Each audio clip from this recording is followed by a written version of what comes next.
Becky. Welcome back to my channel if you're already subscribed to me. If you are new here, I'm so glad you stopped by today, and I hope today's video will be helpful to you. It's definitely a different kind of video that I've never made before, but I've always said before that my channel is a reflection of my personal life. I try not to do anything, and I don't think I really do anything that's trending on YouTube. I do actually the opposite of what YouTube likes. They tend to like for content creators to make the same types of content repeatedly. I don't do that, and I think a lot of times that's to my own channel's disservice. But I continue to do that anyway, just mix and match and put all different types of content out there because it's a reflection of my life. It's a reflection of the different stages that I'm in, or the things that I've learned, or the experiences that I've had. And it's what I enjoy doing, and it's what I enjoy watching. So this video definitely falls into the random category, I guess, when it comes to the types of videos that I make on my channel. But because my channel is a reflection of my personal life, this is something that my family and I have been doing for a little while now. And I know a lot of the people are actually getting to the point now where they're starting to think about maybe getting a little bit of a stockpile or preparing for any type of situation that may come up in the future. If nothing else was learned in 2020, I think as a country and as a world, we learned that most of us were not as prepared for what happened as we should have been or could have been. And so going forward, my family and I personally are trying to be more proactive now in realizing that an ounce of prevention is worth a pound of cure, as my mom and my grandmother always said.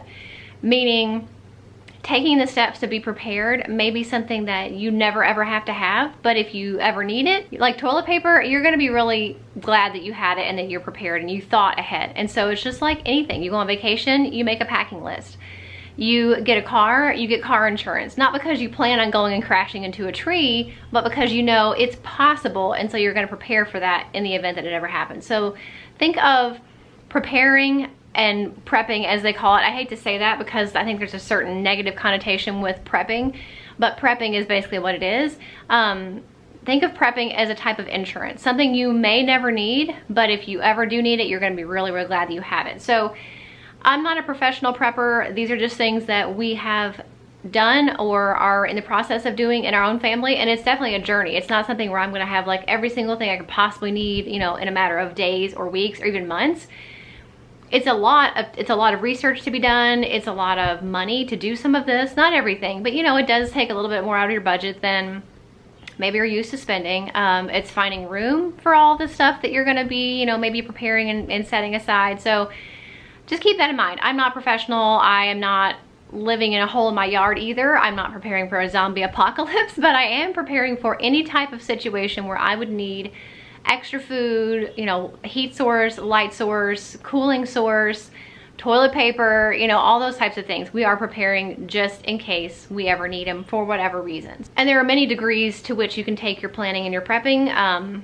It's all up to you and your personal perspective of how much you really want to do and put into this. But I definitely think everybody should be doing a little bit of this over the course of time, instead of going and like clearing shelves and all that stuff. I definitely think everybody should be preparing for anything, just in case anything ever happens where you need this stuff. So the first thing that I did is I sat down and I made a list of everything that our family needs to survive. Not what we want to survive or what we're used to or what's convenient or comfortable, but what we need to survive. And of course, the first thing you're gonna think about is food and water. Make a list of all the food that your family eats on a regular basis, starting with water first, and then all the foods that you eat on a regular basis. You'll probably want to start with items that are a good source of protein and items that have a very long shelf life, so canned goods, things you can freeze dry or vacuum seal, all of those things, you know, kind of the order of importance of what you need to survive. Also think about dietary restrictions. I know last year when there were so many food shortages, there was a big issue with finding gluten-free items because I guess people that need those gluten-free items were like, I don't know if they were making less of them or those types of people with those restrictions were clearing shelves. So just make sure you keep in mind any dietary restrictions that you have, and you're not forgetting those specific things that maybe one person in your family can't have gluten or they can't have dairy or whatever. Don't forget to put that on your list. Also, it might be a good idea to invest in some of those kind of freeze-dried camping meals. I realize they're not the healthiest option. A lot of times they have quite a bit of sodium, but those are kind of like your backup foods. So Amazon has a ton of them. There's websites that sell a ton of them, and there's some that are better than others, but those are like your, you know, we've cleared our stockpile, we literally have no more food left kind of an option, and they do have an extremely long shelf life. So if you ever need them, you will have them as kind of your backup to your backup food stockpile. So like I said, food and water are your top priority. There's of course other things you're gonna need too, like heating and cooling and all that stuff. I'm not really gonna go into that today because that is a whole other can of worms that I don't really wanna get into today. Today I'm just focusing on the main essentials, which for me I think is food and water. But you will want to make a list of those things as well. So how are you going to stay cool in the summer? How are you going to stay warm in the winter? You know, what types of heating and cooling options do you have? Start with bigger ones and work your way down. So maybe you have a generator already, or maybe you're going to get one, or make sure you have enough blankets, sleeping bags, things like that that will be a source of cool or warmth if you need it. Even a fire pit would be an option. It would definitely be something that you may already have that you could use to cook food over, or you could use it outside as a heat source for everybody to kind of huddle around. So that is definitely a good item to have on your list. And also don't forget your pets. Don't forget their food, don't forget their medications. You know, get a little bit of extra dog food, or, you know, bird seed, or whatever types of animals that you have, or if your animals are on certain medications.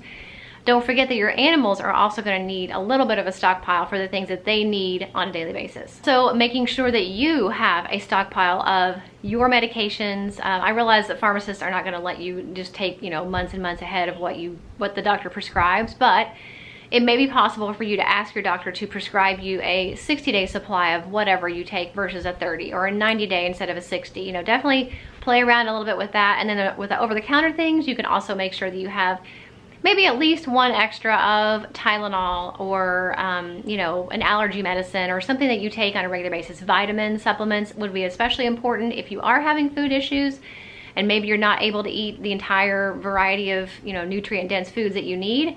Vitamins are going to be really important to help you with that. So stockpiling a little bit of vitamins to make sure that everybody can have their supplements and their medications that they need. Also, don't forget your first aid supplies, so peroxide, alcohol, things like that that you would need for first aid needs. And that's gonna be something you're gonna put on your list. So put all this stuff on your list, put it in order of importance, and just gradually work your way down the list. And you can stop at each category and think, okay, what are several options for this? Protein source.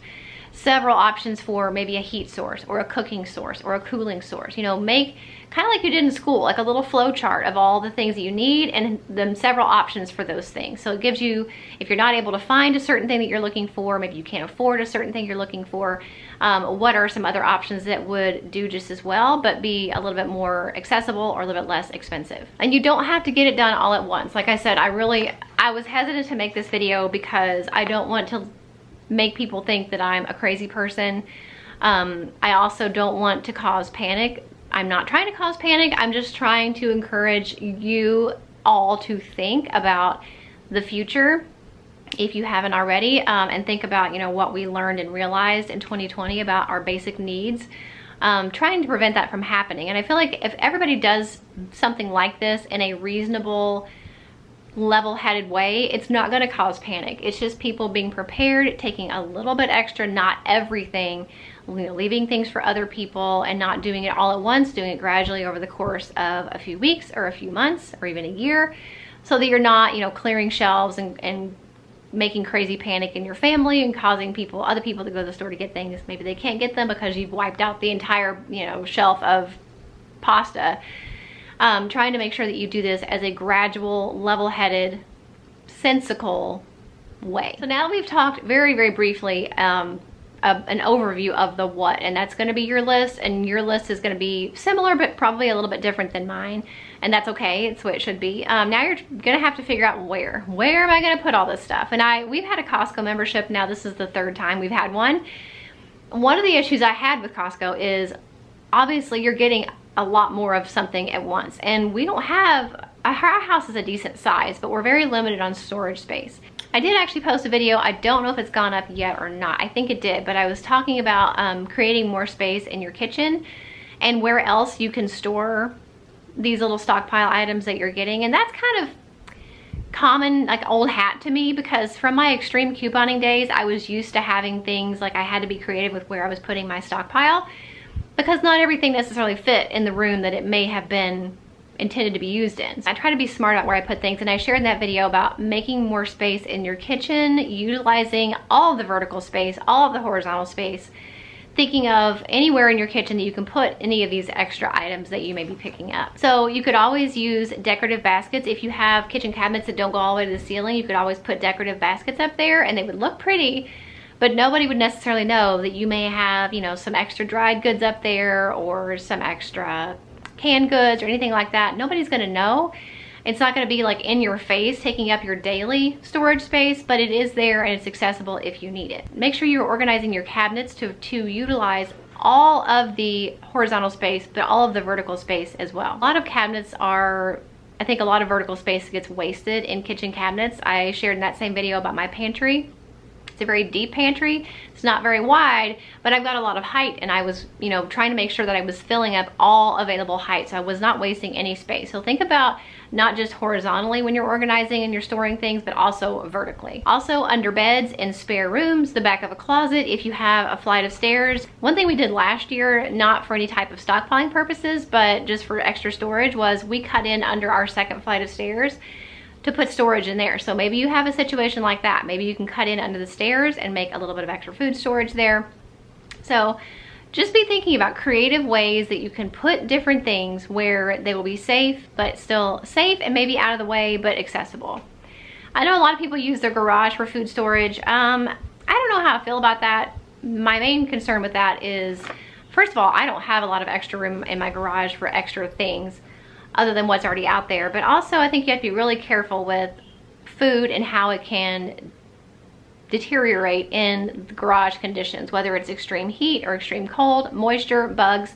There's so many reasons why I think you have to be really, really careful about using your garage. So try to think more about in your house, where can you put things? Also, food sealers, I think I mentioned earlier, vacuum sealers are a great way to store your meat, even if you don't have a stockpile, just in general, so that it's not getting freezer burn. But especially if you're going to be buying maybe an extra package or two here and there of chicken or beef or ground turkey or whatever, if you are sucking the air out of it and sealing it off, it's going to last a lot longer for you in your freezer, and it's going to take up less room than packages of meat stacked on top of each other. So I'll insert a picture of the one that I have. I really love it. And I start with oldest first. So first in, first out is the rule for food. Okay, so that's kind of my top two things I'm going to be talking about today, is just what you're gonna start looking into, possibly getting a little bit of extra of, and where you're gonna put it. So some things to think about.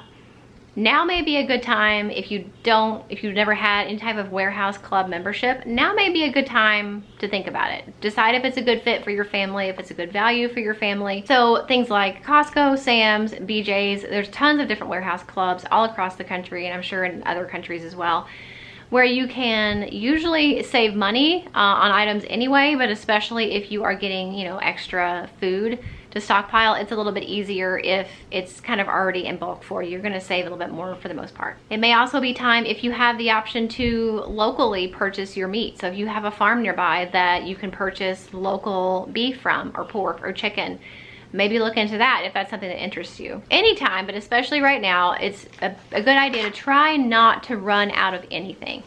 And like I said earlier, my extreme couponing days kind of still haunt me in that way. I tend not to ever have just one of anything. And I do that with personal care products as well. I get sales on things and rebates and, you know, all different types of things, coupons, and I will usually always have at least one or two of toothbrushes, deodorant, shampoo, shave gel, feminine products, you know, all those types of things. It's just, now's a good time to not be out of anything, because if you decide at the last minute you need to go get it, you may not be able to find it. Now again, that doesn't mean clear the shelves. It just means, you know, maybe buy two of something instead of just one.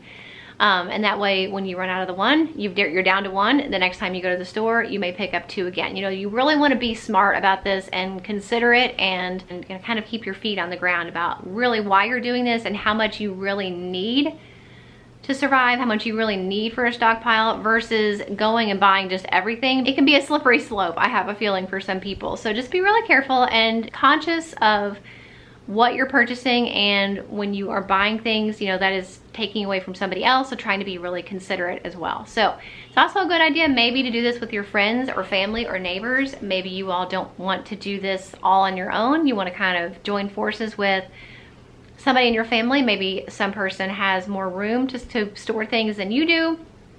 So, you know, you can use some of their storage space for a little bit of your extra supplies, or if you want to take care of one type of food item and they were going to take care of the other. Obviously, this would have to be something you do with somebody who you trust 100% completely, because if something were to happen and there were to be a shortage or a shutdown and you are sharing your resources that you paid for with somebody and they decide they're not going to let you have access to that, that would be really bad. So obviously it would have to be somebody that you literally trust with your life. So for me, that would be family. But you may have great friends or great neighbors that you feel like you can do that with. So it's now not a bad time to kind of join forces with other people and decide, you know, hey, let's do this together. And the main thing to take away from this is don't freak yourself out. Just remind yourself, this is insurance. This is insurance just like you have health insurance, home insurance, car insurance, insurance on your phone. Something as insignificant in the grand scheme of things as your phone, most of the time people have insurance on it. If I drop it, if I crack the screen, or if it breaks, I'm paying for this insurance in case any of those things happen. This is the same thing. This is just another form of insurance. You just have to be really careful about it, not to let it like consume you and freak you out and scare you. It's just in case something happens. So I don't know what's gonna happen when I post this video. I don't know how many people are gonna maybe be really turned away by this video. I hope not. That's not my intention, and I've tried to impress that I am not hoarding. I'm not taking from anybody else. I'm not clearing shelves. I'm not running around wringing my hands. You know, I'm trying to do this and be prepared because God tells us that He will take care of us, but He also gives you common sense for a reason. And you're supposed to use that common sense to help yourself and help your family. So I feel like God is obviously at the end of the day going to take care of us, but I think He does that by giving us common sense, and He gives us wisdom to know when we need to be proactive and take care of ourselves. You know, I'm not going to go stand out in the middle of the street in front of cars and think, well, God will protect me. You know, He gives you common sense to also protect yourself. And I feel like that's what this is. So I really hope that you feel the spirit in which this video was intended to give you, to be helpful, to prepare you for anything, no matter what it may be. You're gonna have the basics for your family, and I hope that you understand that I'm not doing this to scare you, because I'm doing this so that you won't be scared, so that you will know that you're prepared. So the next time there's, you know, no toilet paper, you're gonna be prepared. Or the next time you go to the store and you can't find whatever item you're looking for dinner, you're gonna have some of that at home. So that's the intention for this video, and I hope it was helpful. If it was, please make sure you give it a thumbs up and let me know in the comments if you wanna see any more videos along this line of like what we're doing, my ideas, tips and tricks, and my journey, our journey through our own version of this kind of prepping insurance stage. If you want to see more videos like this on my channel, please make sure you give this one a thumbs up and let me know in the comments that yes, you would like that, and maybe even specific video ideas if you're interested in helping kind of give me some ideas for this channel and maybe more videos like this. So thank you guys so much for watching, and I'll see you in the next one. Bye.